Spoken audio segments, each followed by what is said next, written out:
championne, nouveau jour, nouvelle faveur, nouvelle bénédiction. C'est une joie de vous retrouver ici dans la Chambre des Secrets. Et vous le savez, depuis quelques semaines déjà, nous sommes dans le désert. Mais c'est un désert qui est rempli de bénédictions. C'est un désert qui est rempli de trésors, rempli de grâce. Nous, notre désert en tant qu'enfants de Dieu n'est jamais un désert vraiment, vraiment aride. Parce que tu sais quoi, dans le désert, il se cache de vrais trésors. Les peuples qui vivent dans le désert ont trouvé le pétrole et sont devenus des peuples multimilliardaires, des peuples prospères. Nous, dans le monde spirituel, dans nos déserts, nous trouvons des pépites, nous trouvons des trésors inestimables que Dieu a cachés là pour faire de nous des femmes bénies. Dans la Chambre des Secrets aujourd'hui, nous allons donc dénicher encore quelques trésors qui sont cachés dans le désert pour faire de nous des femmes bénies, des femmes prospères. Aujourd'hui, nous allons parler d'un thème que tu vas aimer, je suis sûre, c'est celui de savoir comment attirer le partenaire idéal. Je sais. Il y a le groupe de celles qui sont OK, ouais, on y va pour les histoires de mariage et tout. Et puis, il y a celles qui disent, oh, on en a marre. Il n'y a que ce thème, ma chérie. On est dans une série qui concerne le mariage. Mais dans tous les cas, ce thème est aussi valable pour tout type de partenaire. Si tu comprends ce que je vais partager ce soir par le Saint-Esprit, tu vas pouvoir non seulement attirer le partenaire idéal pour le mariage, mais aussi tout type de partenaire, aussi bien dans les questions d'affaires que des questions amicales. Donc, suis bien ce que le Saint-Esprit va nous partager ce soir et nous allons découvrir ses secrets à travers l'exemple d'un couple qui est un exemple dans la parole de Dieu. Pour moi, en tout cas, c'est le meilleur couple de la parole de Dieu. Tu l'as deviné, c'est Isaac et Rebecca. Donc, sur la base des textes qui parlent de ce merveilleux couple, nous allons tirer quelques secrets pour savoir comment attirer le partenaire idéal.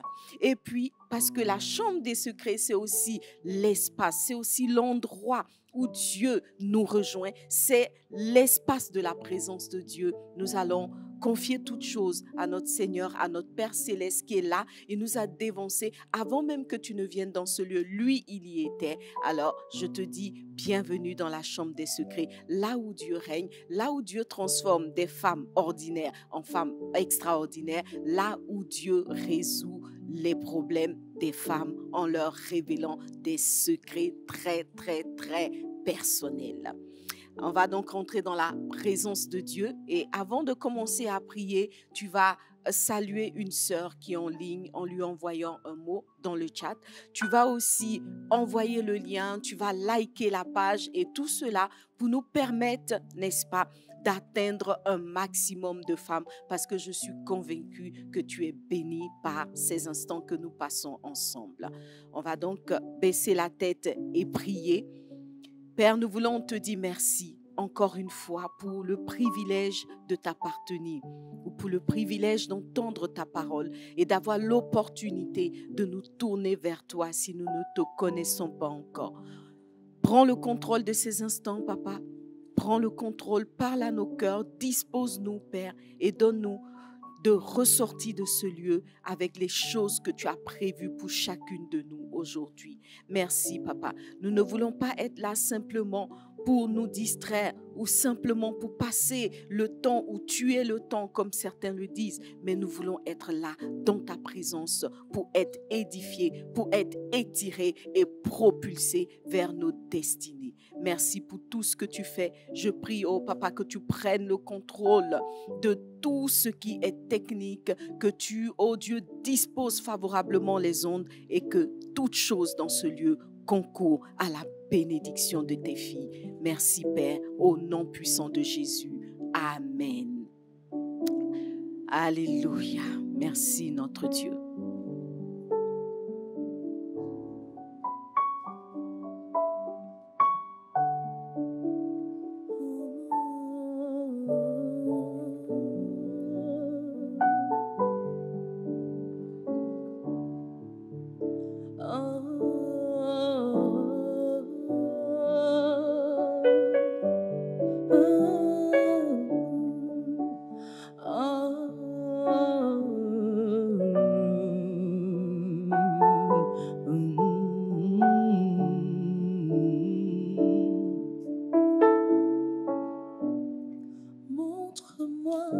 la voix.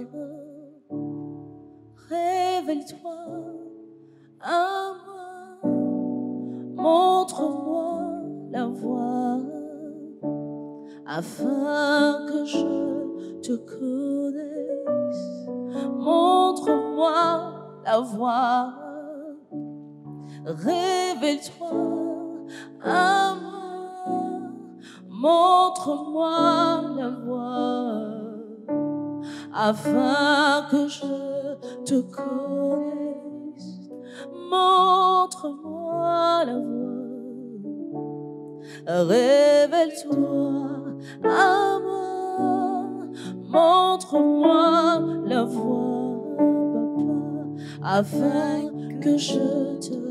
Déclare-le avec nous, montre-moi, montre-moi la voie, révèle-toi, moi, révèle-toi à moi, papa, montre-moi la voie, afin que je te connaisse. Montre-moi, montre-moi la voie,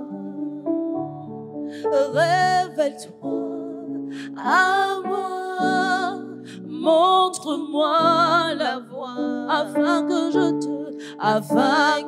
je te, montre-moi la voie, papa, montre-moi la voie, révèle-toi à moi, montre-moi la voie, afin que je te connaisse. Seigneur, ce soir, alors que nous entrons dans ta présence, nous soupirons après toi, Jésus. Nous soupirons après ta voix dans ce lieu. Montre-nous la voie, Seigneur. Peu importe l'endroit où je me trouve ce soir, montre-moi la voie, montre-moi le chemin, afin que je te connaisse, papa, afin que je te connaisse, mon Père. Montre-moi le chemin que tu veux que j'emprunte, Jésus. Montre-moi comment tu veux que je fasse, afin que je te connaisse. Montre-moi la voie, révèle-toi à moi, montre-moi la voie, afin que je te... Montre-nous la voie. Merci de nous montrer le chemin, papa. À nous, papa, montre-nous la voie cachées que nous avons besoin de savoir, afin que nous tu as dit dans te ta parole, connaissions. mon peuple périt parce qu'il lui manque la connaissance. Père, nous avons besoin de savoir. Nous avons besoin de connaître ce qui est bien, ce qui est nécessaire pour notre avancement, pour notre destinée, ô Dieu vivant. Nous avons besoin de connaître les chemins que tu as tracés dans nos cœurs pour nos destinées. Nous avons besoin de te connaître, toi le vrai Dieu. Connaître tes voies, comprendre ta parole, papa. Connaître tes principes et être capable de les appliquer, ô Dieu vivant. Montre-nous la voie, montre-nous le chemin, montre-nous la vérité, papa. Ouvre nos yeux, ô roi, sur toutes les voies où nous nous sommes égarés, papa. Révèle-toi à nous. Dans nos questionnements, Père, révèle-toi à nous. Dans nos interrogations, papa, révèle-toi à nous. Oh Dieu, face à nos blocages, à nos complications, papa, face à nos incompétences ou à nos échecs, Père, nous avons besoin, Père, que tu nous montres la voie. Oh Père, montre-nous la voie. Montre-nous la voie pour marcher avec gloire, pour marcher avec sérénité, pour marcher avec victoire dans ce monde, oh Dieu de gloire. Père, montre-nous la voie. Éclaire nos chemins, papa. Éclaire-nous. Alléluia. Montre-moi la voie, montre-moi la voie, afin que je te connaisse. Montre-moi la voie, montre-moi la voie, afin que je te connaisse. Montre-moi la voie, montre-moi la voie, afin que je te connaisse. Montre-moi la voie, montre-moi la voie, afin que je te connaisse. Je veux te connaître, Oh Dieu, je veux te nous avons connaître, besoin de Jésus, toi, Papa. Jésus, Jésus, Jésus. Alors que nous sommes dans la chambre du secret, je m'attends à toi ce soir, Jésus. Je m'attends à ce que tu me parles, que tu m'enseignes. Je m'attends à toi, à toutes ces interrogations. Je m'attends à toi ce soir. Okorobo sakadaribo, remama mama de sharabo soto, reko sataya mama mama de rebo, sokoma de rebo, shake manana de. Nous nous attendons à toi, Papa.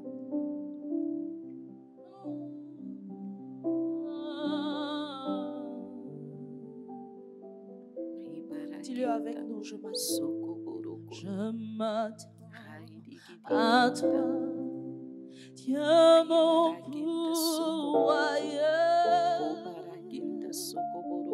pourvoyeur. Je m'attends à toi, je m'attends à toi. Dis-le lui de tout ton cœur, je m'attends à toi. Je m'attends à toi, Dieu mon pourvoyeur, pourvoyeur. Je m'attends à toi. Oh papa, je m'attends à toi. Dis-le lui, il est le seul qui peut répondre. Je m'attends à toi, Dieu mon pourvoyeur, pourvoyeur. Je m'attends à toi seul, papa. Je m'attends à toi, Alpha, Oméga, Dieu de l'impossible, Alpha, Oméga. Je m'attends à toi, Alpha, Oméga, Alpha, Oméga, Dieu de l'impossible, Dieu de l'impossible, Alpha, Oméga. Je m'attends à toi, je m'attends à toi, Alpha, Oméga, Alpha, Oméga, Dieu de l'impossible, Dieu de l'impossible, Alpha, Oméga. Je m'attends à toi. Sois le vent dans ce voile, donne-moi le sens qu'il me faut. Je suis l'argile, toi le potier. Donne-moi la forme qui te plaît, plus de profondeur. Ta parole dans mon cœur, Christ, ma vie, c'est toi. Jésus, toi seul, sois le vent dans ce voile. Donne-moi le sens qu'il me faut. Je suis l'argile, toi le potier. Donne-moi la forme qui te plaît, plus de profondeur. Ta parole dans mon cœur, Christ, ma vie, c'est toi. Jésus, toi seul. Jésus, toi seul. Jésus, toi seul. Jésus, toi seul. Jésus, toi seul. Jésus, toi seul. Jésus, toi seul. Jésus, toi seul. Jésus, toi seul. Jésus, toi seul. Jésus, toi seul. Jésus, toi seul. Jésus, toi seul. Jésus, toi seul. Jésus, toi seul. Jésus, toi seul. Jésus, Merci toi Seigneur. seul. Béni sois-tu, Dieu vivant.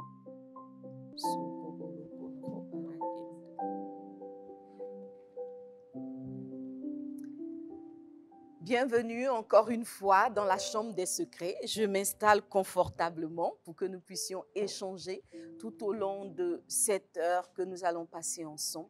La Bible dit qu'une heure dans les parvis du Seigneur vaut mieux que 1000 ailleurs.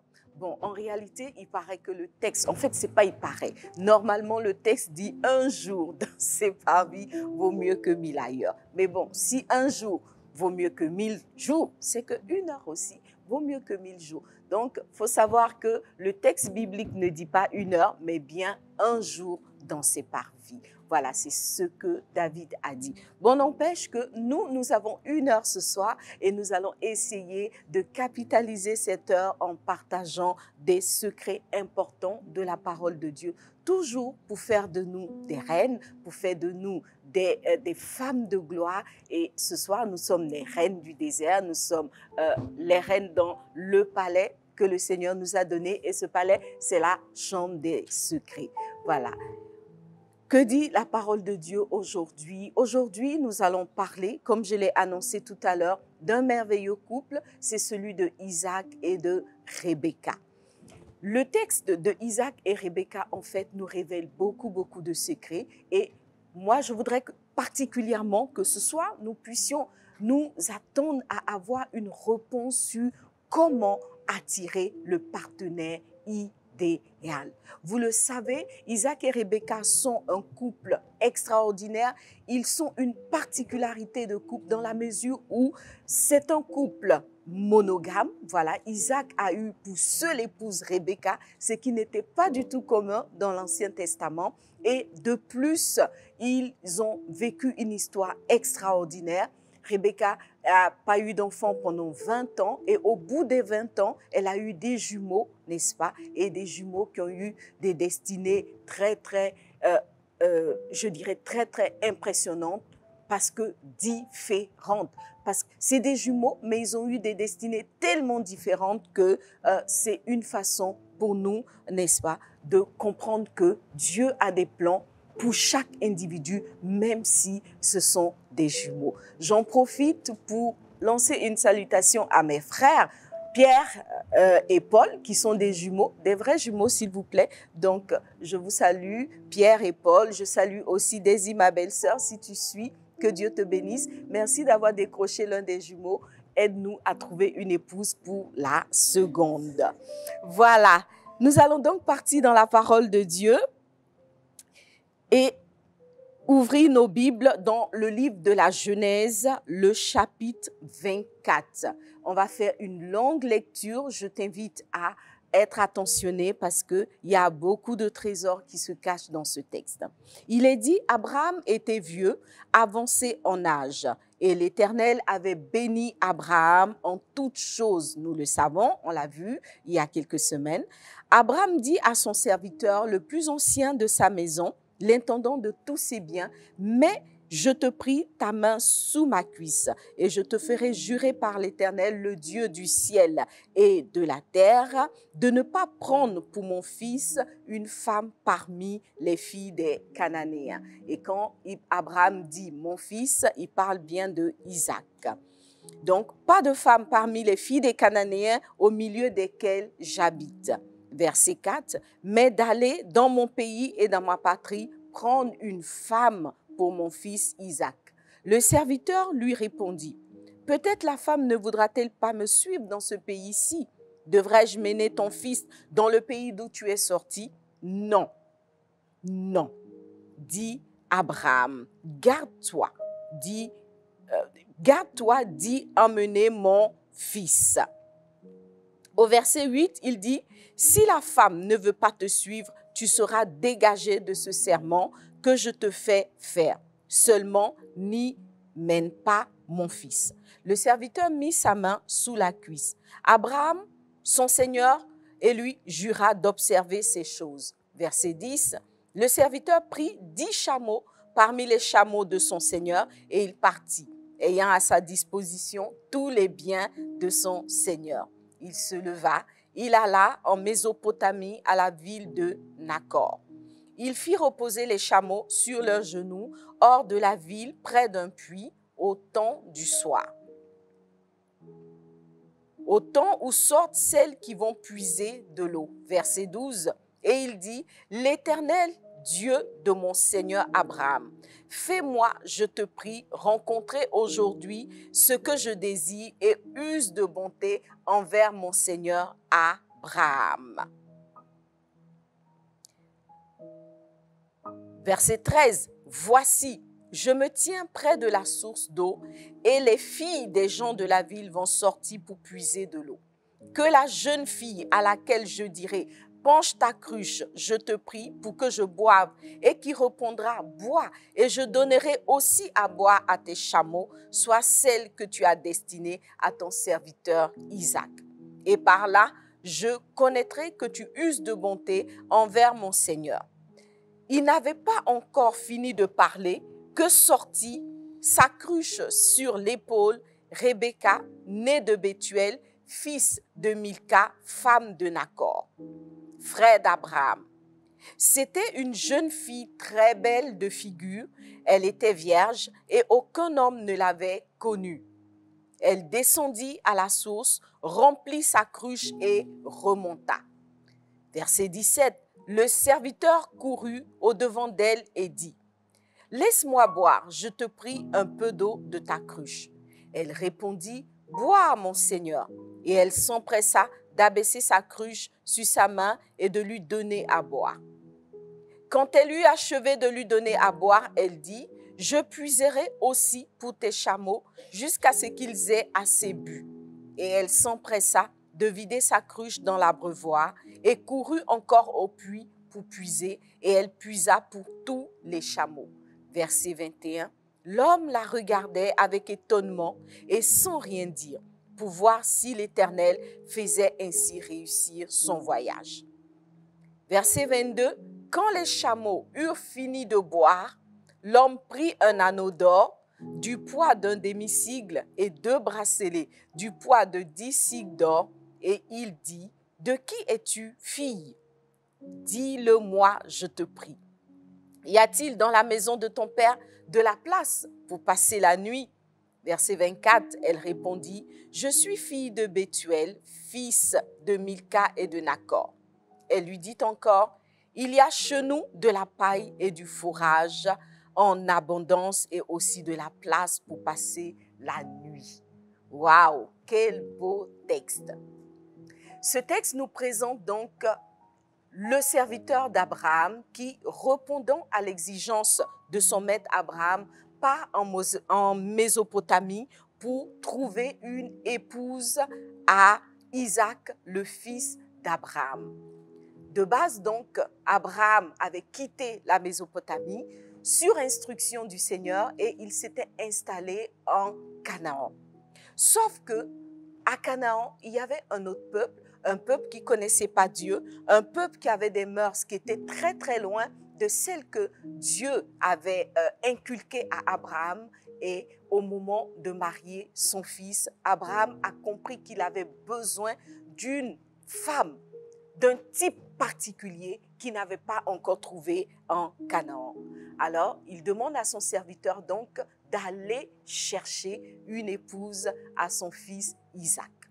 Je sais que quand on lit ce texte, tu commences à te poser des questions, puisque nous sommes dans une époque où on ne veut plus que nos parents choisissent nos conjoints. On se dit non, ce qui est important, c'est mes sentiments, c'est ce que je ressens, c'est ce que moi je veux, c'est ce que moi je désire. Tu vois donc que les émotions et les sentiments aujourd'hui guident beaucoup de nos choix, beaucoup de nos décisions. Mais dans ce texte, on n'a pas demandé l'avis de Isaac, en tout cas pas en apparence, et on a envoyé le serviteur pour qu'il aille chercher une épouse. Mon premier point ce soir, ce sera de parler de mariage arrangé vs choix personnel.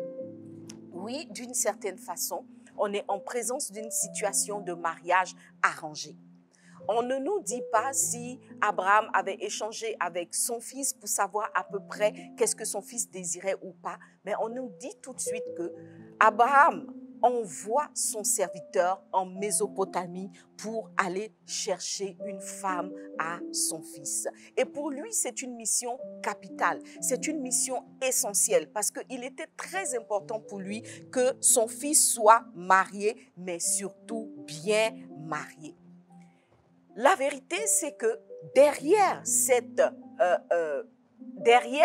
mission que Abraham confie à son serviteur, il y a en vérité la main de Dieu. Il y a la main de Dieu. Lorsqu'on lit tout ce texte, on se rend compte que c'est vrai, Abraham a donné une instruction à son serviteur, mais en vérité, il comptait sur le Seigneur pour que la chose se passe bien, pour que la femme idéale, la bonne femme qu'il fallait à Isaac soit trouvée. Alors ma première question, c'est de savoir qui, toi, qui es marié aujourd'hui, qui a conduit ton choix? Qui t'a conduit dans le choix? Qui t'a aidé à trouver ton conjoint? Isaac et Rebecca, eux, ont décidé, en tout cas selon les textes que nous avons lus, de faire confiance au Seigneur. La question, c'est de savoir si l'implication, en fait, des parents dans la question du mariage est une bonne ou une mauvaise chose. Je disais tout à l'heure que c'est une situation qui est souvent contestée de nos jours parce qu'on se dit maintenant on est libre, on a la liberté, on est des personnes qui doivent faire valoir leurs choix, leurs sentiments, leurs émotions et en fait tout ce qui, n'est-ce pas, nous caractérise. On veut faire notre choix nous-mêmes et on n'est pas prêt forcément à voir quelqu'un d'autre faire le choix. Mais Abraham, lui, s'est immixé dans le choix d'épouse de son fils. Il s'est immixé dans cette affaire. En bien, en mal, que dit la parole de Dieu? La parole de Dieu nous présente plusieurs situations dans lesquelles les parents, notamment le père, s'est immixé, s'est, n'est-ce pas, introduit dans le choix de l'enfant pour son conjoint. Et cela commence depuis la Genèse, puisque Dieu lui-même, n'est-ce pas, est celui qui a choisi Ève pour Adam. Je sais que tu n'es peut-être pas tout à fait d'accord, mais la vérité, c'est que c'est Dieu qui, à un moment donné, a décidé qu'il n'était plus bon que Adam soit seul. C'est lui qui a façonné Ève parce qu'il avait décidé de faire une aide semblable à Adam. Il a ensuite conduit Ève vers Adam et vous connaissez la suite. Adam a été subjugué par le choix ou en tout cas la mission que Dieu venait d'accomplir en lui emmenant la femme que lui, Dieu, avait façonnée. Il y a aussi ce texte de de Josué 15, dans lequel on voit Caleb, le héros Caleb, donner des critères pour celui, en tout cas, des critères que celui qui devait épouser sa fille devait respecter ou devait résoudre. Donc, Caleb a demandé à celui qui voulait épouser sa fille d'aller conquérir une ville qui n'était pas du tout difficile, qui n'était pas du tout facile à conquérir. Et nous le savons, la ville a été conquise par celui qui a épousé Aksa. Et je te pose la question de savoir qui est-ce? Est-ce que tu peux l'écrire dans le chat? Je sais que tu as trouvé. Ça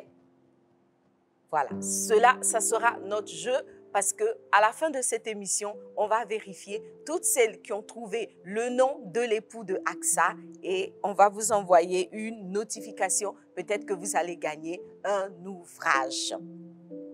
Je continue et je lis ce texte-là de Josué 15. Caleb dit, « Je donnerai ma fille Aksa pour femme à celui qui battra, qui jette ses fers et qui la prendra. » J'ai failli glisser et vous dire le nom de celui qui a remporté ce concours. Mais dans tous les cas, le plus important ici, c'est que Aksa n'a pas été libre totalement de choisir l'homme qu'elle voulait épouser. Il y a eu une immixtion. Comment on dit ça? Immixence. Voilà.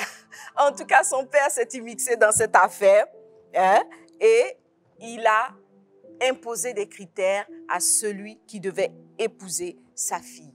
Dans le Nouveau Testament, on retrouve un texte qui parle aussi de cette capacité des parents à s'immixer dans le choix de leurs enfants. Et ça, c'est dans 1 Corinthiens 7, à partir du verset 36. Il est dit, « Si quelqu'un regarde comme déshonorant pour sa fille de dépasser l'âge nubile et comme nécessaire de la marier, qu'il fasse ce qu'il veut, il ne pêche point, qu'on se marie. » Verset 37, « Mais celui qui a pris une ferme résolution, sans contrainte et avec l'exercice de sa propre volonté et qui a décidé en son cœur de garder sa fille vierge, celui-là aussi fait bien. » Donc, vous voyez qu'à travers ce texte de 1 Corinthiens, on voit qu'il y avait une certaine décision des parents qui était importante dans l'acte de mariage. Quelle est notre situation aujourd'hui? Est-ce que nous sommes prêts à être accompagnés par nos parents? Je sais qu'il y a beaucoup de situations dans lesquelles les parents, s'étant immixés dans le choix de leurs enfants, il y a eu plus d'étincelles qu'autre chose. La vérité, c'est que l'attitude de ses parents n'est pas une attitude 100% no way, 100% pas de volonté des enfants. Non, c'est une participation. Le parent intervient pour un accompagnement. Il vient accompagner l'enfant, il vient accompagner le jeune homme ou la jeune fille dans son choix. Et la vérité, c'est que ce n'est pas une imposition. Les concernés restent à avoir un certain choix, une certaine volonté à exprimer. Et c'est le cas, par exemple, si on revient sur l'histoire de Adam et Ève, on se rend compte que Adam, c'est vrai, a reçu Ève que Dieu lui avait donnée, mais nous savons aussi que avant de façonner Ève, Dieu a plongé Adam dans un profond sommeil, en sorte que, d'une certaine façon, Adam a rêvé Ève. Donc, Adam a rêvé Ève. Dieu lui a apporté Ève, mais la vérité, c'est que Dieu s'est fondé sur le rêve de Adam. Comment est-ce que nous savons que Adam avait rêvé Ève? C'est simplement à travers la réponse ou l'exclamation que Adam donne lorsqu'il voit Ève pour la première fois. Il lui dit, « Cette fois-ci, voici celle qui est. » Pour dire que c'est la première fois qu'il la voyait physiquement, mais en vérité, elle était conforme à une image qu'il s'était fait, elle était conforme à une attente qu'il avait dans son cœur. Revenons à notre Rebecca, à notre héroïne du jour. La vérité, c'est que quand on lit l'histoire, on ne voit pas une Rebecca frêle, naïve, incapable de prendre une décision, soumise totalement à la volonté totale d'une personne ou de sa famille. Rebecca nous est plutôt ici présentée comme une fille qui a une volonté clairement exprimée. Vous êtes d'accord avec moi que le texte a bien signifié que cette jeune fille était très belle. Elle était très belle. Ça veut dire que ce n'était pas non plus une acceptation par dépit. Voyez, elle avait certainement plusieurs prétendants dans sa ville ou dans son village. Mais lorsque le serviteur d'Abraham est arrivé et qu'il a exprimé sa volonté de partir avec elle pour faire d'elle l'épouse de Isaac, Elle n'a pas été forcée, elle n'a pas été obligée. C'est vrai que derrière l'action du serviteur, il y avait la volonté de Abraham qui voulait choisir une fille pour son fils Isaac dans sa ville de naissance. Mais lorsque Rebecca a été discernée, si je peux m'exprimer ainsi, elle n'a pas été obligée à suivre le serviteur d'Abraham. Elle a donné son avis et dans le texte, nous voyons que c'est une jeune fille qui va accepter librement de partir avec ce serviteur. Nous retrouvons tout cela dans la suite de notre texte, toujours dans le chapitre 24. Alléluia. Et donc, on voit, comme je le disais, que la famille n'a pas imposé à Rebecca de partir avec le serviteur. Elle est partie de son plein gré. À un moment même dans le texte, on voit que sa famille lui demande si elle veut rester encore quelques jours pour s'apprêter ou prendre le temps de réfléchir, etc.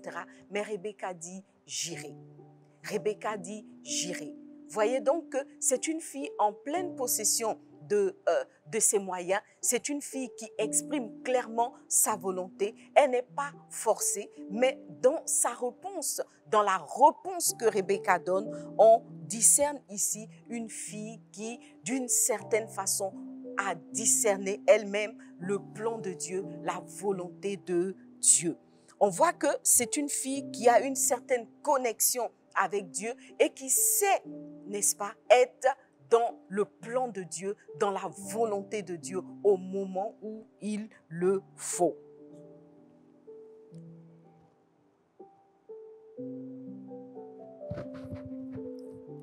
Et on va lire ensemble le texte de Genèse, toujours notre texte de Genèse 24, à partir du verset 57.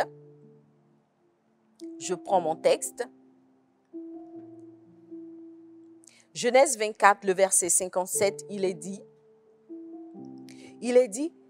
appelons la jeune fille et consultons-la.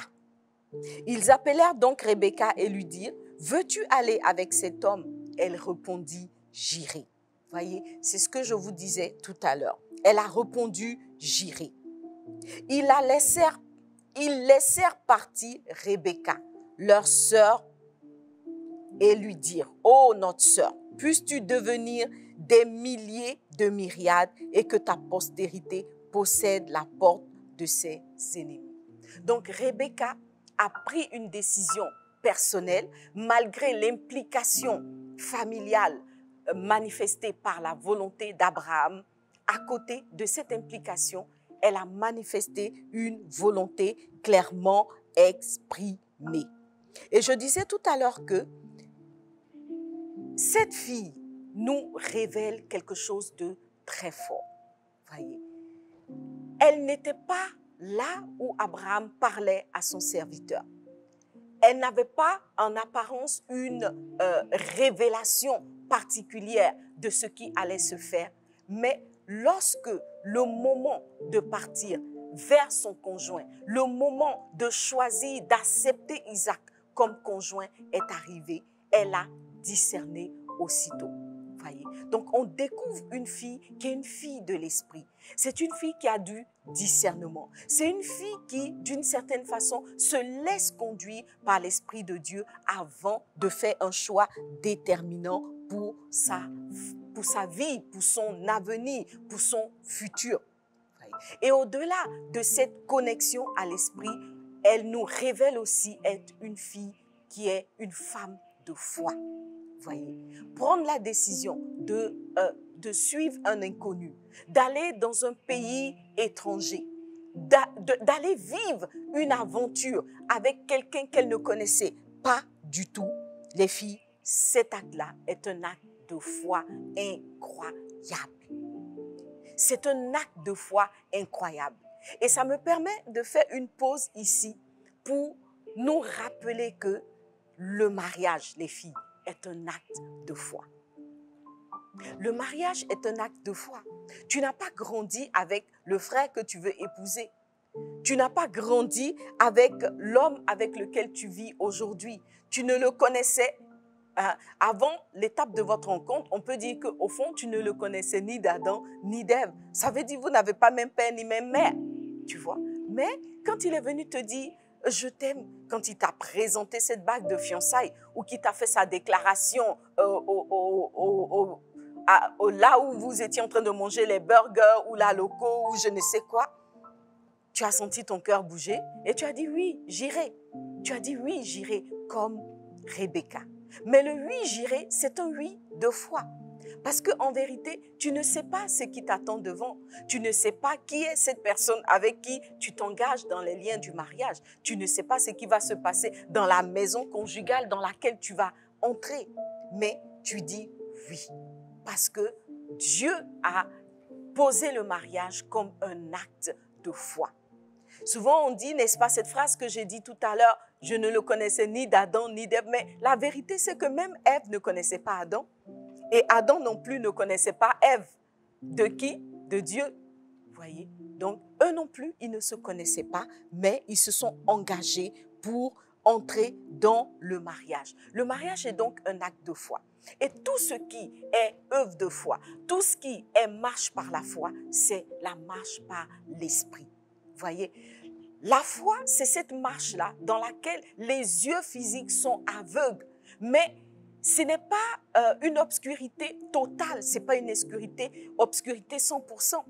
La personne qui marche par la foi a d'autres yeux.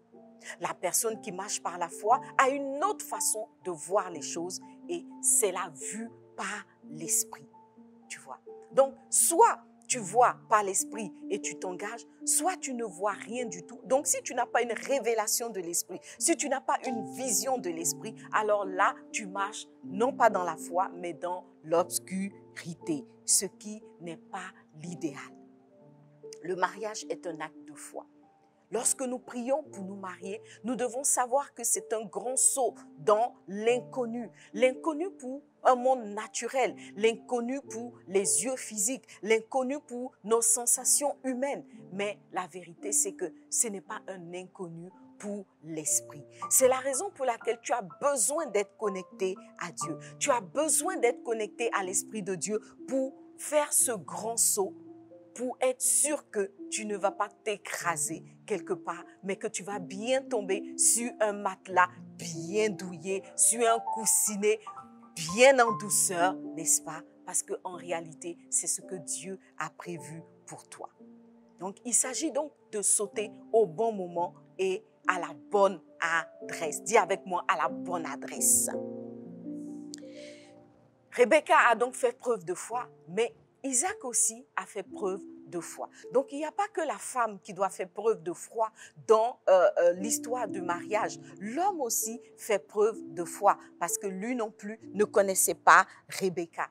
Son père a décidé que sa femme allait venir du pays natal, allait venir du pays natal et il a envoyé son serviteur. Isaac se posait certainement des questions. Ah, mais elle sera comment? Est-ce que vraiment mon père a le droit de choisir, etc.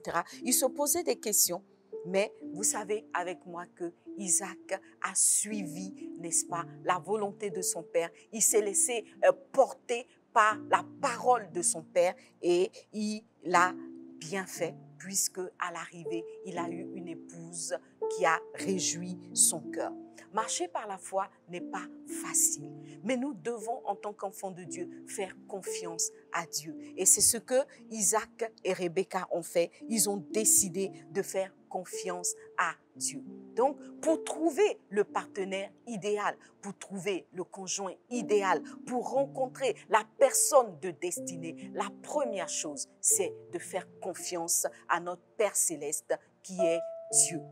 Et c'est vrai, on a parlé de nos parents physiques. Des fois, nos parents physiques aussi seront avisés et pourront nous accompagner dans ce choix, dans cette manifestation de foi. Parce que des fois, Dieu va utiliser nos parents comme les yeux que nous n'avons pas, les yeux de la foi, puisque nos parents, d'une certaine façon, verront plus loin que nous. Ça, c'est la première chose, c'est la foi et la confiance. J'ai foi en Dieu, j'ai confiance dans souvent les critères de mes parents, les avis de mes parents, et c'est ce qui va me permettre de poser la première pierre d'un partenaire idéal. La deuxième chose, c'est les bonnes dispositions intérieures. Voyez, les bonnes dispositions intérieures. Quand on lit cette histoire, pourquoi est-ce que Rebecca est entrée dans la volonté de Dieu? Parce que à la base, elle avait de bonnes dispositions intérieures. Les filles, pour rencontrer le bon partenaire, d'abord même pour trouver même quelqu'un, un candidat sérieux, il faut avoir de bonnes dispositions intérieures. Rebecca était une fille généreuse. C'était une fille serviable. Elle avait des caractères, des valeurs qui sont la générosité et la serviabilité. Je vous assure que les bonnes dispositions intérieures vont vous conduire à trouver le bon conjoint. Parce que la main de Dieu aidant, vous allez poser les actes qu'il faut et au milieu de tout ça, vous allez trouver le bon partenaire. Si vous êtes une personne complètement fermée, une personne uniquement orientée sur elle-même, si tu es une personne qui manque de générosité, tout pour toi et pour toi seul, je peux t'assurer que l'homme de ta vie va passer à côté de toi. Tu ne pourras pas le retenir. Tu ne pourras pas l'emmener vers toi, le diriger vers toi, parce que tu n'auras pas manifesté de bonnes dispositions intérieures. Le serviteur a donné des critères pour discerner celle qui était la femme idéale pour Isaac. Il n'a pas mis au nombre de ces critères qu'elle devait être Miss Univers. Il n'a pas mis au nombre de ces critères une question de taille, ni même une question d'élégance. Il a parlé de valeur intérieure. Il a dit, je vais aller auprès du puits et celle qui aura suffisamment de générosité pour me donner à boire et suffisamment de serviabilité pour faire boire tous mes chameaux sera celle, Seigneur, que tu auras choisie. Parce que je sais que les choix de Dieu sont toujours des choix basés sur des critères intérieurs d'abord. Et c'est ce qui s'est passé et Rebecca a remporté haut les mains, n'est-ce pas, ce critère. Alors la question que je veux te poser ce soir, si c'était toi qui t'étais retrouvé au bord du puits, si c'était toi qui étais à ce puits, le serviteur était là avec tout son troupeau de chameaux, qu'est-ce que tu aurais fait? Est-ce que tu aurais évoqué le fait que tu es pressé? Est-ce que tu aurais dit, mes bras maigres là, mes bras frêles là, comment je fais pour puiser de l'eau pour autant de chameaux? Qu'est-ce que tu aurais dit? Voyez, des fois, on ramène les choses essentielles à nous seulement. Tu vois, il faut pouvoir t'ouvrir, il faut pouvoir faire preuve de courage, il faut pouvoir faire preuve d'engagement. Tu vois, et souvent, beaucoup de filles ont trouvé le conjoint idéal dans des œuvres, dans des démarches d'engagement. Vous voyez, il y en a qui ont trouvé leur conjoint dans comment dire ça, des ONG, dans des mouvements où elles étaient en train de prendre soin des autres, en train de donner un peu de leur temps, un peu de leur vie pour les autres. Donc tu vois que le fait d'avoir des valeurs, des caractères qui se tournent vers les autres vont t'ouvrir les portes du conjoint idéal. La deuxième chose, c'est comme disposition intérieure, la deuxième chose, c'est l'attitude d'honneur aux parents et aux tuteurs. Tu vois, du côté de Isaac, ce n'est pas le côté serviabilité qui est mis en exergue, mais c'est bien cette capacité d'honorer son père, cette capacité d'avoir une certaine soumission vis-à-vis des directives de son père. Et cela a permis à Isaac de trouver le partenaire idéal. Je pense que cela n'est pas du tout étonnant venant de Isaac, puisque nous l'avons vu sur le mont Morija. Lorsque son père voulait le sacrifier en holocauste, il n'a pas résisté, il n'a pas fait des palabres à son père, il n'a pas eu une action de rébellion. Cela montre que depuis le début, Isaac est un homme qui a de bonnes dispositions intérieures. Les filles, si vous cherchez l'homme idéal, cherchez-le à l'intérieur de lui-même. Ne vous limitez pas au fait qu'il porte de belles chemises, au fait qu'il a le dernier jean à la mode, au fait qu'il est la star de la zone. Ne vous limitez pas au fait qu'il a une façon de marcher, etc. Franchement, allez au-delà de ça. Entrez en profondeur. Est-ce que c'est un homme d'honneur? Est-ce qu'il respecte sa parole? Est-ce qu'il respecte ses engagements? Parce que si c'est quelqu'un qui respecte ses engagements, si c'est quelqu'un qui respecte, qui est un homme d'honneur, si c'est quelqu'un, par exemple, qui respecte ses pères et mères, qui respecte ses amis, ou même vous pouvez vous trouver en présence d'un homme qui a eu une ex. Si cet homme-là respecte son ex, alors tu peux savoir que c'est quelqu'un de valeur qui va te respecter et qui va veiller à ce que tu sois une femme heureuse et épanouie. Mais si tu tombes sur un homme qui passe son temps à dire des vilaines choses sur son ex-fiancé, son ex, etc., et que toi, tu penses que tu vas être logé à meilleure enseigne, je t'assure que tu te trompes. Déjà, tu dois discerner que ce n'est pas un homme d'honneur, ce n'est pas un homme de valeur. Tu vois, si tu lui demandes pourquoi tu as quitté ton ex, il doit pouvoir te dire « Ah non, ça n'a pas marché » et s'arrêter là, point barre. Mais s'il commence à te dire « Tu sais quoi, laisse tomber ». Et s'il commence à te dire ça, ce à quoi tu as pensé là, ou bien ce que tu as déjà entendu un homme dire, laisse-le, ma chérie. Ce n'est pas le partenaire idéal. Parce qu'un jour viendra où c'est toi qui seras cloué au pilori, c'est toi qu'il va accuser de ci ou de ça, c'est toi qu'il va vilipender dans la rue. Homme d'honneur, c'est ce que Isaac a manifesté. Il avait de bonnes dispositions intérieures. Il était prêt à écouter les conseils de son père. Soit parce que, pardon, je voulais dire, toi-même, sois une personne qui est prête à écouter les conseils de son père physique, de sa mère physique, mais surtout de son père spirituel, d'être à l'écoute du Saint-Esprit, n'est-ce pas? Si tu es une personne à l'écoute du Saint-Esprit, je peux t'assurer que non seulement toi-même, tu seras une partenaire idéale, mais en plus, tu vas trouver un partenaire idéal. Notre troisième point, si tu as suivi mon développement, on est parti d'abord du premier point qui était mariage arrangé vs choix libre. Et nous avons compris que, en fait, il faut le mélange des deux, il faut un mix des deux. C'est vrai, j'ai une volonté, j'ai un choix à exprimer, mais avant tout ça, j'ai besoin de connaître la volonté de mon Père. J'ai besoin d'entendre ce que Dieu pense, ce que Dieu veut pour moi. Et les deux ensemble vont permettre de trouver le partenaire idéal. Le deuxième point, c'était la nécessité d'avoir de bonnes dispositions intérieures pour pouvoir trouver l'homme ou la femme idéale de sa vie. Parce que, vous savez, ce qui se ressemble s'attire. Voilà. Donc, fais attention de ne pas développer de mauvaises dispositions intérieures parce que alors tu vas attirer quelqu'un qui a aussi de mauvaises dispositions intérieures.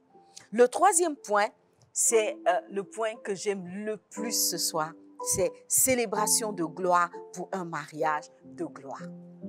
Les filles, quand nous lisons le texte, il y a une façon dont Rebecca est arrivée vers Isaac.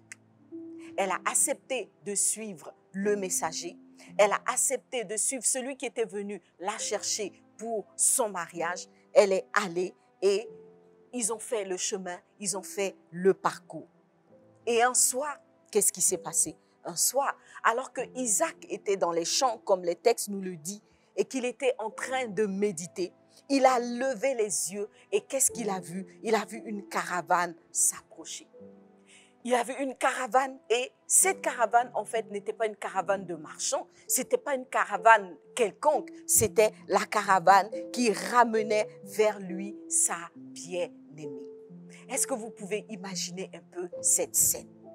Voyez, lorsque le serviteur partait de la maison d'Abraham, il est dit qu'il est parti avec un grand nombre de chameaux, mais il est aussi parti avec des biens. Voyez, donc c'était une caravane qui n'était pas simple. Voilà, comme on aime le dire en Côte d'Ivoire. La caravane n'était pas simple. Quand le serviteur partait chercher la fille, déjà, il n'était pas simple. Donc, imaginez quand il revenait avec la fille. Dis avec moi, on dirait Fabrice Malaché. Waouh, les filles. En fait, j'aimerais que vous puissiez imaginer cette scène. Voyez, le serviteur qui revient avec toute sa cour, tous ses chameaux et tous les serviteurs. La Bible dit aussi que Rebecca elle-même a été accompagnée par ses servantes. Et allant à la rencontre de son époux, vous imaginez que Rebecca n'était pas simple. Elle n'était pas dans le boubou qu'elle portait pour aller puiser l'eau. Hein. Elle n'était pas dans le boubou pour pète les troupeaux et tout. Non, elle était apprêtée. Voyez, parce qu'elle allait à la rencontre de celui qui était l'homme de sa destinée. Et elle est arrivée. Imaginez un peu le pas de ces caravaniers, le pas de cette troupe de chameaux. Imaginez un peu Rebecca avec tous ses apparats. Bon, aujourd'hui, j'ai essayé de faire un peu comme Rebecca, mais il manque, tu vois, non, la voilette et puis les bijoux qui tombent sur le visage et tout. Enfin, les filles, j'ai essayé d'imaginer ce truc-là. Et je me suis dit, waouh! Voyez, la Bible dit que Isaac a levé les yeux. Il a vu cette caravane et qu'est-ce qu'il a fait? Il s'est levé aussitôt. Pourquoi est-ce qu'il s'est levé? Parce que cette caravane transportait quelque chose de spécial pour lui, mais elle avait une allure spéciale, une allure particulière pour dire que on ne va pas au mariage comme ça. Voyez, on ne va pas au mariage comme ça. Comment j'imagine la scène dans laquelle Rebecca est arrivée? Je me dis, waouh, c'est une scène qui est digne des plus grands wedding planners. Voyez, aujourd'hui, on parle de wedding planner, etc. Restez tranquilles, les wedding planners. Vous n'avez pas commencé aujourd'hui. Ils n'ont pas commencé aujourd'hui. La façon dont Rebecca est entrée en scène. Voyez, non. Quand vous regardez les vidéos de mariage aujourd'hui sur YouTube et tout, non, dites-leur, restez tranquilles. Ça n'a pas commencé avec vous. Voyez, la gloire de la cérémonie de mariage n'a pas commencé avec les wedding planners. Quand vous prenez par exemple l'histoire de Jacob plus tard, le fils de Isaac, voyez non, la Bible dit son mariage a duré 1 semaine. 1 semaine. Donc, quand on dit mariage, les filles, je comprends pourquoi vous êtes en ébullition. Parce qu'un mariage n'est pas simple, c'est vrai. Et ça a été le cas de Isaac et Rebecca. Cette petite parenthèse, en fait, pour dire que c'est vrai, la cérémonie de mariage est une chose qui est très, très importante. La cérémonie de mariage est importante. Voyez, quand on lit ce texte sur Isaac, moi, ça me laisse une impression durable. Et je comprends, en fait, pourquoi est-ce que Isaac a toujours eu cette attention particulière pour sa femme Rebecca. Voyez, la façon dont elle est entrée dans sa vie. Voyez, tout le cheminement et toute cette vision de gloire qu'il a eue lorsque Rebecca est apparue. Donc, c'est vrai, la cérémonie du mariage a de l'importance. Ce n'est pas simple, les filles. Il faut préparer la cérémonie avec sérieux. Voyez. Donc, on ne se lève pas le matin comme ça pour dire « je vais à la mairie pour me marier ». Il y a un peu de préparation quand même.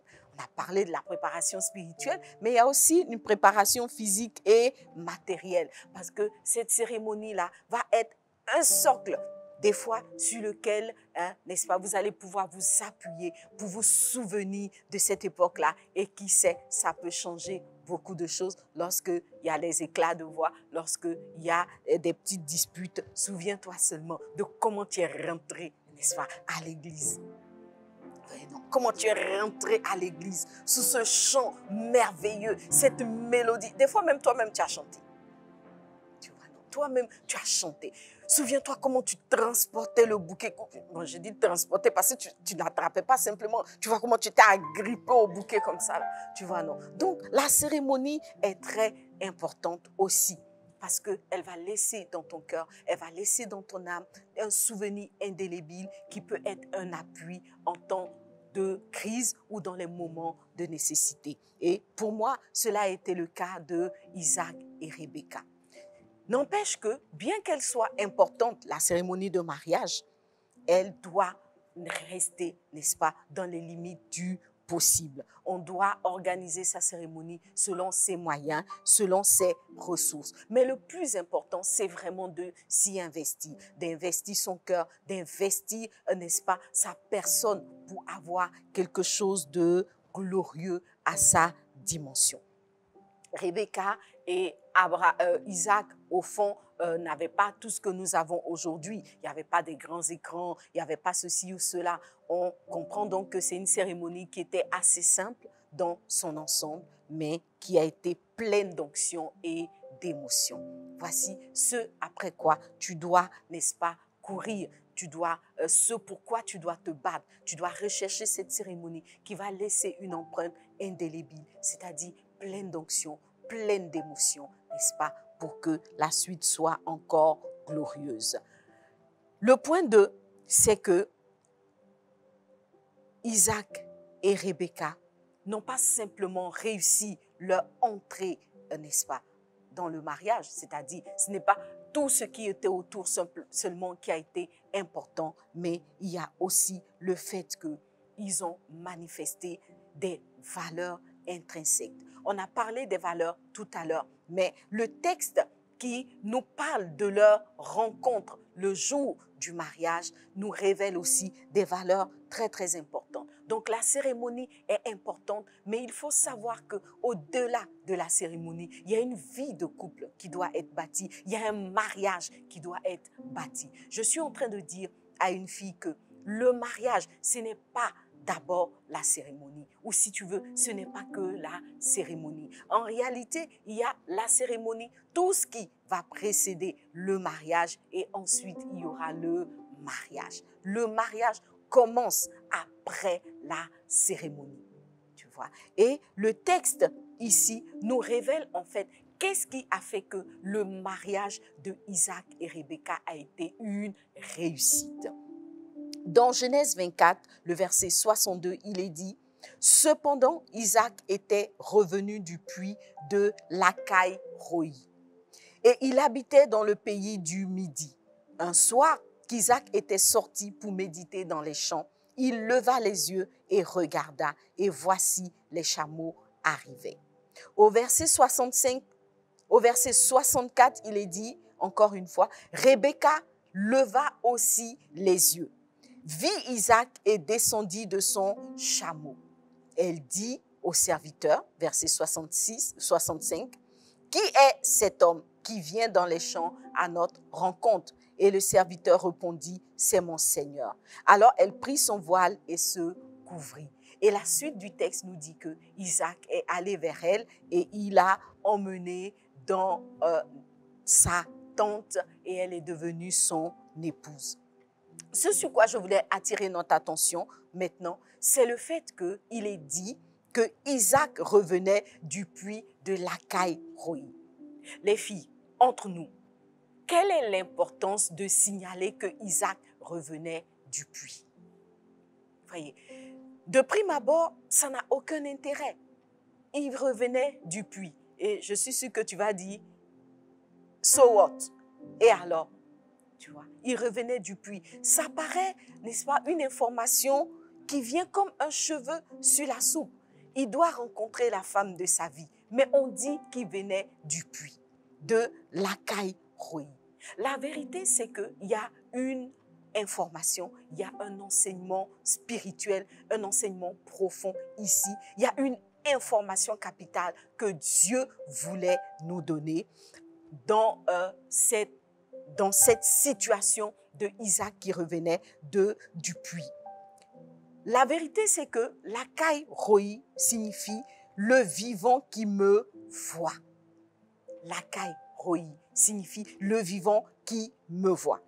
Et pour moi, selon l'instruction que le Saint-Esprit m'a donnée, cela signifie que non seulement Isaac sortait de la présence de Dieu, mais en plus, il demeurait dans une position de quelqu'un que Dieu voit constamment. Voyez, cela révèle un homme qui va se marier, mais qui a pris du temps dans la présence de Dieu. Voyez, Isaac sortait de la présence de Dieu. C'est ça que tu dois noter ici. Il n'avait pas passé le temps au bar. Il n'avait pas passé le temps dans les boîtes de nuit. Il n'avait pas passé le temps à faire du shopping à n'en pas finir. Il n'avait pas non plus passé le temps devant son ordinateur à surfer sur je ne sais quoi. Il venait de la présence de Dieu. Tu vois, il venait de la présence de Dieu. Et il est dit qu'il demeurait dans cette présence-là. Il était sous les regards du vivant. Le vivant ici, c'est Dieu qui le voit. Cela signifie que c'était un homme spirituel. Et cela signifie aussi, si on va plus loin, que Isaac était quelqu'un qui n'avait rien à cacher. Il n'avait rien à cacher. Il était, comme la Bible dit de Adam et Ève, il était nu. Il était nu devant Dieu et il allait être nu toute sa vie devant son épouse Rebecca. Tu vois, il est important de trouver un homme qui vient du puits de Lacaille Roi. Le frère que tu poursuis, il vient d'où? Tout à l'heure, il était où? Hier soir, il était où? Avant-hier, il était où? Retrace un peu son agenda. Et en retraçant son agenda, tu sauras si c'est l'homme idéal, si c'est le partenaire idéal, si c'est l'homme parfait. Où est-ce qu'il aime passer le temps? Si tu lis le texte, en retournant dans le texte, il est dit, avant qu'il ne lève les yeux pour voir Rebecca arriver, Isaac était en pleine méditation. C'était un homme de prière, un homme de méditation, un homme qui aimait la présence de Dieu. Tu vois? Donc c'est capital de retrouver ces ingrédients, de retrouver ces caractères dans la vie de l'homme que tu veux épouser ou dans la vie de l'homme que tu veux emmener à t'épouser. Un homme de prière, un homme de méditation. Rebecca, quant à elle, nous est décrite comme étant sur le chameau au moment où elle voit Isaac de loin. Et qu'est-ce qu'elle fait? Elle descend de son chameau. La Bible dit qu'elle descend de son chameau lorsqu'elle voit Monsieur Isaac. Et elle se voile le visage. Cette information qui, en apparence, n'est qu'une information, nous révèle aussi le secret de la longévité du couple de Isaac et Rebecca. Rebecca nous révèle une femme pleine d'humilité, une femme pleine de soumission, une femme pleine de respect, n'est-ce pas? Elle respecte l'homme qui est désigné comme étant son futur époux. Et puis, cela nous révèle aussi, son attitude nous révèle une femme pleine de pudeur et une femme qui sait garder le mystère. Les filles, j'ai souvent parlé de la nécessité du mystère dans la vie de la femme qui veut trouver le partenaire idéal. Voyez. Et c'est ce que Dieu nous montre à travers ce geste de Rebecca, qui lorsqu'elle voit l'homme de sa vie en face, se voile le visage, se voile la face. En voilant la face, elle reconnaît l'autorité de l'homme qui est en face d'elle. Elle accepte d'être une femme soumise, mais aussi elle envoie le message qu'elle a beaucoup de choses à révéler. Elle a beaucoup de choses qu'Isaac ne sait pas encore, qu'il va découvrir si seulement il emmène devant Monsieur le maire, si seulement il emmène dans le temple où on va consacrer leur mariage. Tu vois? Donc, tu ne dois pas tout montrer. Tu ne dois pas tout livrer avant que le mariage n'ait été célébré. Et souvent, c'est la raison pour laquelle beaucoup d'unions ne tiennent pas. Parce que, justement, il n'y a pas ce côté mystérieux que la femme est capable de garder. Quand Dieu nous exhorte et qu'il dit qu'il n'est pas bon de connaître l'homme avant le mariage, quand Dieu nous exhorte n'est-ce pas, à la sainteté, à ne pas marcher dans l'impudicité, à ne pas vivre une vie dissolue avant le mariage, c'est simplement parce qu'il sait que, comme Rebecca et Isaac, c'est un ingrédient essentiel de la longévité du couple. C'est quelque chose d'essentiel qui va faire que tu vas rester la seule femme dans la vie de cet homme. Dis avec moi mystère. Mystère. Et le mystère, c'est la sainteté. C'est le fait de pouvoir cacher des choses. Mais c'est aussi le fait d'avoir toujours dans ton sac des choses à révéler. Que Dieu te bénisse abondamment. La suite, nous la connaissons. Je le disais tout à l'heure, c'est le fait que le couple de Isaac et Rebecca a été un couple extraordinaire dans la mesure où c'est l'un des rares couples monogames de l'Ancien Testament, sinon même de toute la Bible, tu vois. Après Adam qui a été monogame, le deuxième monogame que la Bible nous présente, c'est Isaac. Il a gardé Rebecca comme seule reine de sa vie. Voyez, ils ont développé un couple uni, un couple complice et un couple qui a marché sereinement et pleinement vers sa destinée. Qu'il en soit ainsi pour toi, ma sœur. Je sais que ce soir, tu as noté divers points, tu as noté plusieurs points et que tu vas travailler sur ces points pour trouver le partenaire idéal. Et si tu es déjà marié, tu vas travailler sur ces points pour que l'homme de ta vie devienne un partenaire idéal. Parce que toi-même, ayant été transformé par la parole que tu as entendue, ayant été transformé par le Saint-Esprit, tu es devenu une partenaire idéale. Voilà. Donc, voici ce que le Seigneur a mis sur mon cœur pour toi ce soir. Et je proclame que tu es la femme idéale qui attire ou qui façonne un homme idéal à ses côtés. On va baisser la tête et on va prier. Mais avant de prier, je voudrais qu'au terme de notre partage d'aujourd'hui, nous puissions partager un conseil. Voilà. Dans Secret de femme, on a introduit une toute nouvelle rubrique, une toute petite rubrique qui s'appelle le papo du jour. On a parlé, on a beaucoup parlé ce soir. J'ai dit beaucoup de choses. S'il te plaît, note et garde toutes ces choses. Mais j'ai un conseil particulier pour toi ce soir et c'est le papo du jour. Qu'est-il? Alors, je veux répondre à une question.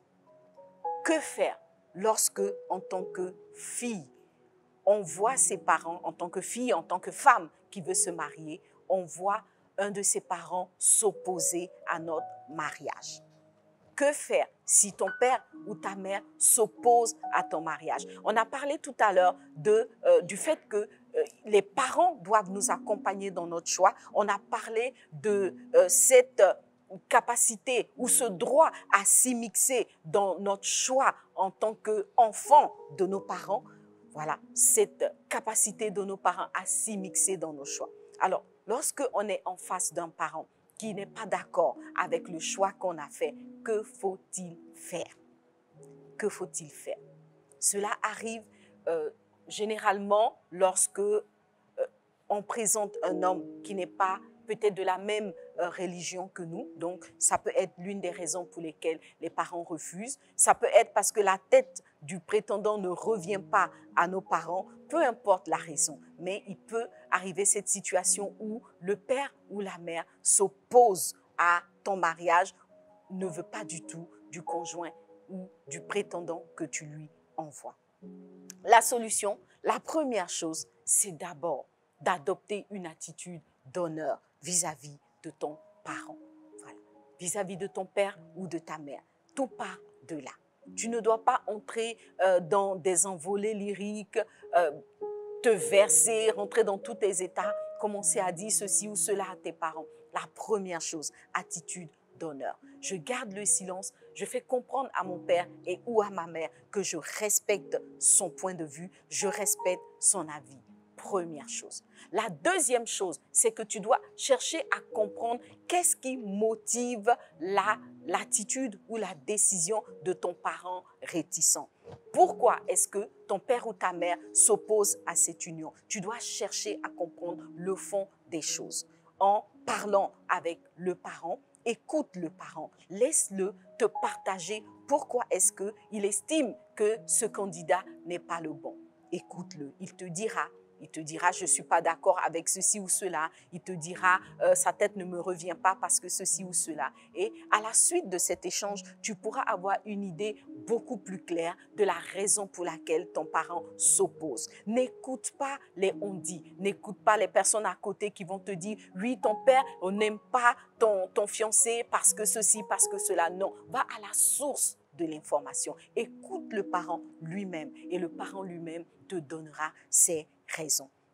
Une fois que le parent t'aura donné ses raisons, analyse la situation. Est-ce que ce que mon père ou ma mère dit est fondé? Tu vois, si par exemple, ton parent attire ton attention sur une attitude dissolue du conjoint que tu veux, avec lequel tu veux t'engager, alors tu dois avoir l'honnêteté de reconnaître que ton parent a raison. Tu vois, tu as envoyé un fiancé, mais on se rend compte qu'il passe son temps à mentir, ou bien on réalise que c'est un VI. Tu vois, non. Des fois, les parents ont des infos que tu n'as pas. Hein. Tu vois, le gars, il te dit, oui, il est ministre dans tel pays. En temps, ton papa, il connaît le président du pays, il connaît tous les ministres. Celui-là, son nom n'est pas dans la liste des ministres.